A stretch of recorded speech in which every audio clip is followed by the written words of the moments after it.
Bueno, y continuamos en el Café de la Mañana y ahora hablando con nuestros profesionales de la salud acerca de la fertilidad. ¿Qué pasa si de pronto su pareja quiere tener hijos, pero de repente usted no puede tener? Hoy estaremos aclarando este tema con el doctor Javier Noruega. Él es ginecólogo y especialista en fertilidad. Y bienvenido a nuestra casa. Bueno, muchas gracias. Es un placer para mí estar acá y poderles responder las inquietudes con respecto a este tema. Doctor Javier, cuando estábamos investigando este tema surgía la pregunta de fertilidad y también de esterilidad. Uno decía, ¿será que tienen correlación? ¿Son dos temas diferentes? Finalmente, ¿cómo lo define la medicina? Bueno, entonces los dos términos algunas veces se usan de forma similar, pero básicamente la diferencia está en que cuando hablamos de esterilidad es la incapacidad de encontrarse el óvulo y el espermatozoide. Y cuando hablamos de infertilidad, sí hay la fertilización, que es el encuentro del espermatozoide y del óvulo, pero el embarazo no es capaz de llegar a feliz término. Se puede producir un aborto, se puede producir una falla en que se implante el bebé, pero sí existe la fertilización. Esa es la diferencia entre los dos, básicamente. Vamos a empezar evaluando entonces unos casos para ir enfocando nuestro tema a la fertilidad. ¿Qué pasaría entonces en uno de estos casos si usted lo está viviendo en casa, si lo está viviendo con su pareja? Bueno, la infertilidad es considerada en este momento como un problema de salud pública para la Organización Mundial de la Salud. En el año 2000 existían en el mundo entre 60 y 80 millones de parejas infértiles. Podemos decir que en general de las parejas, más o menos el 20% de las parejas, una de cada 5, tiene dificultades para lograr el embarazo después de un tiempo de exposición, digamos que dependiendo de la edad puede ir entre 6 meses y 1 año. El otro punto fundamental es entender que gracias a los avances tecnológicos, solo el 1 al 2% de la población tiene problemas que no tengan solución. O sea, en general, en el resto de la población podemos tener soluciones de acuerdo a donde esté el problema. En el caso de lo que vimos, lo que encontramos, en el clip que pasamos a continuación, el problema está básicamente en el hombre. Entonces, cuando nosotros hablamos de las causas de la infertilidad, podemos ver que de cada 10 parejas, 4 el problema es el hombre, 4 el problema es la mujer, y el resto, el 20% de los casos, lo reparten o en causas en las cuales tiene el hombre y la mujer el problema, o una infertilidad que se llama inexplicada. No encontramos una razón científica de por qué no ocurre en esta pareja un embarazo. Y en el caso de esterilidad, ¿por qué vendrían siendo las causas? ¿Hay factores externos? ¿Es genética? ¿Qué es de pronto lo que pasa en el organismo que no permite pues, poder tener hijos? Sí, digamos que en el hombre el problema puede estar en diferentes niveles y ya en la actualidad hay una especialidad que es la andrología que trata al hombre infértil. O sea, ya existe un médico urólogo especialista en esa área que se dedica solo a la infertilidad del varón y se llama andrólogo. En el hombre, ¿qué es básicamente el problema? O que haya una menor cantidad de espermatozoides, o que exista una menor movilidad en los espermatozoides, o que las características del espermatozoide no se cumplen en cuanto a la forma. Esos son los problemas que pueden ocurrir en el hombre y pueden estar a diferentes niveles. En la mujer los dos principales problemas son o alteraciones en la ovulación, es decir, que la mujer no ovula, no produce el óvulo, o alteraciones en las trompas. Yo quisiera contarles qué ocurre en condiciones normales para que haya un embarazo. Entonces, digamos que aprovechando este modelo, cuando una pareja tiene relaciones sexuales, en el fondo de la vagina el hombre deja los espermatozoides. Y digamos que en promedio en una eyaculación se dejan entre 40 y 360 millones de espermatozoides. La primera barrera que tienen que atravesar los espermatozoides es el cuello del útero, pero al útero solo entra el 3% de los espermatozoides. Ellos son muy pequeños, tienen micras y tienen que recorrer todo el útero, pero no solo tienen que recorrer todo el útero, tienen que pasar hasta las trompas y llegar más o menos hasta el tercio externo de la trompa. Ahí, en ese sitio, se encuentran con el óvulo que sale del ovario, lo capta la trompa y se produce la fertilización. A ese sitio llegan 500 espermatozoides únicamente. Es decir, es un número muy pequeño. Se forma el bebé en las trompas y el bebé va creciendo y se va dividiendo y desciende hasta llegar al útero. Y es en el útero donde el bebé crece y se desarrolla. Entonces, si nosotros lo miramos así, ¿qué necesitamos para que haya un embarazo? Uno, un semen muy bueno, porque solo llegan 500 de la cantidad que dejamos. Dos, unas trompas que estén en buen estado, porque permiten que suban los espermatozoides, que baje el óvulo y luego que descienda el bebé.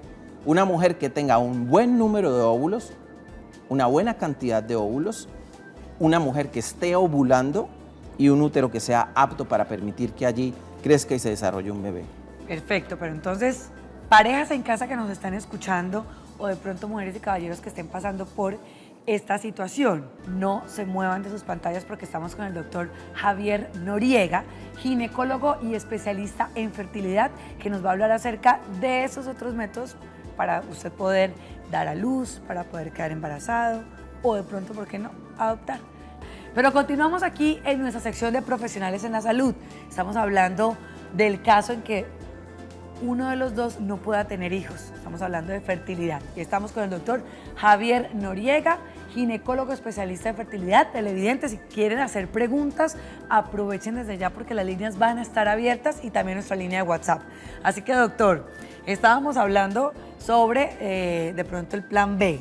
¿Qué otras opciones hay? Vimos en la escena que mencionaron el alquiler de vientre.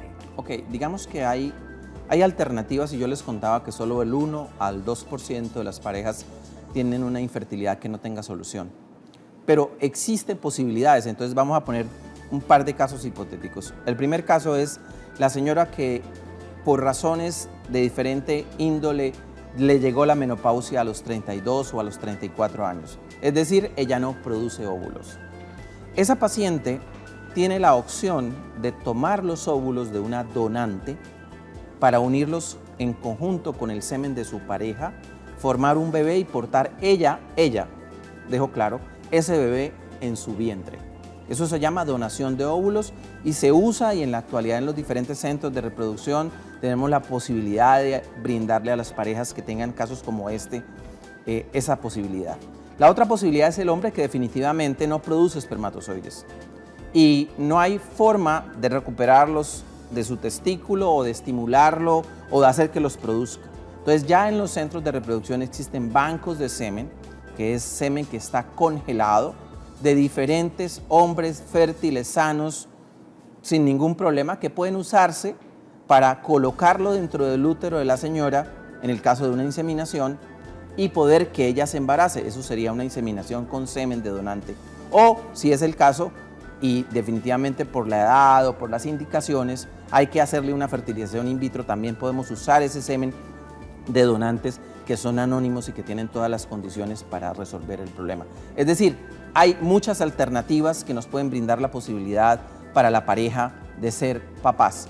Al final, después de las alternativas, existe la otra opción definitivamente para una pareja, que es la adopción, que ya entra la pareja en su discusión, en su hogar, a contemplar si esa última posibilidad existe o no, o es buena para ellos o no. Bueno, estamos viendo una gráfica de fertilidad de la mujer. Si nos enfocamos en las edades, vemos que a partir de los 35, 45 años se pone un poco más complicado para nosotras. Claro, por supuesto. Entonces digamos que las mujeres nacen con un número determinado de óvulos. Entonces, cuando una mujer está en el vientre de su mamá y la señora tiene 5 meses de embarazo, más o menos el número de óvulos que la mujer tiene es de 8 millones. En el momento en que la mujer nace, el número de óvulos baja a 1 millón. Cuando la mujer llega a la adolescencia y se desarrolló, digamos que alrededor de los 10, 11 o 12 años, el número de óvulos baja y ella tiene 400.000 óvulos. En cada periodo menstrual, en promedio, hay un número de aproximadamente 40 óvulos que arrancan esa carrera y solo uno de los óvulos es el que alcanza a tener la madurez. Se muere en 39. Entonces la edad es el factor más importante en infertilidad en la mujer y a partir de los 35 años hay un descenso muy marcado del número de óvulos. Entonces, moraleja, en general nosotros preferimos que la mujer pueda ser mamá, escoja ser mamá antes de los 35 años. Después de los 35 años va a tener cierto grado de dificultad y definitivamente es mucho más complicado en mujeres por más de 40 años. Por eso la edad es un factor tremendamente importante en lo que nosotros hacemos. Bueno, nos ha puesto a reflexionar a muchas de nosotras para tomar esta decisión. Pero continuamos acá con nuestro tema y estábamos viendo en la gráfica anterior, para ver si nos la logran ubicar, sobre los factores de riesgo, los factores de alarma en el que tanto el hombre como la mujer deben estar muy pendientes de visitar su médico. Aquí los tenemos. Sí, entonces, digamos que si la mujer tiene alguna de las características que están escritas aquí, ya hemos recalcado la edad, 35 años o más, el antecedente de haber tenido un embarazo, pero haber ocurrido en las trompas, que se llama embarazo ectópico, el haber tenido un proceso inflamatorio en las trompas que hubiera requerido manejo intrahospitalario, el tener una cirugía en las trompas, porque ya les explicaba que es allí donde se encuentran el óvulo y el espermatozoide. Las pacientes que tienen problemas con la menstruación y menstruan cada 6 o cada 8 meses también deberían tener consulta rápida, o las que padecen de una entidad que se llama miomas, sobre todo cuando ellos están dentro de la cavidad del útero. Y en el hombre hay otras razones muy importantes. El varón que ha tenido un problema y los testículos de nacimiento no han descendido, hay que hacerle una cirugía. Cuando el varón es expuesto a radiación o a quimioterapia por problemas generalmente relacionados con cáncer, cuando han tenido cirugía a nivel de los genitales, en los varones que han padecido enfermedades de transmisión sexual y los varones que tienen problemas de varicocele. Ese grupo de personas, ese grupo de pacientes deberían tener una consulta rápida porque su pronóstico no es tan bueno y hay que ir rápido para poder lograr ese embarazo. Bueno, tome nota, porque si usted detecta esto a tiempo, pues seguramente tiene también los tratamientos que le van a ayudar a solucionar cualquier problema. Ahí vemos otro método y es la in vitro. Bueno, entonces, en el caso que tocamos específicamente hay un problema y es que esa señora tiene 40 años o más. Y ahí la edad me está diciendo que el número de óvulos que ella tiene es bajo y que si incremento la edad y me voy subiendo a los 41, 42, 43 años, no solo voy a tener mucho menos óvulos, sino que voy a implicar una serie de problemas para el bebé. La posibilidad de abortar crece exponencialmente, o sea, está entre un 50 y un 75%. Las posibilidades de que el bebé por la edad de la madre, 42, 43 años, tenga un problema de una malformación es 3 veces mayor. La posibilidad de tener un problema cromosómico, como es, por ejemplo, el síndrome de Down o mongolismo, puede ser tan alto como de 1 en 25 a los 35 años. Entonces, lo que le están planteando ahí a la señora es que, dada su edad, hay muchos riesgos y existe la probabilidad de que el número de óvulos que se puedan recuperar sea muy bajo. En ese caso específico, hay una alternativa que la habíamos tocado previamente, que es la donación de óvulos. Tomar los óvulos de una mujer joven de 18 a 25, 28 años y unirlos con el semen de su pareja y formar un bebé que va en el útero de la receptora como la señora en cuestión. Yo creo que este tema nos va a dar para más programas, así que doctor Javier Noriega estuvo con nosotros, ginecólogo especialista en fertilidad. La invitación queda abierta. Por supuesto, será un placer. Muchas gracias. Muchísimas gracias por acompañarnos. Canaltro.com. Canaltro.com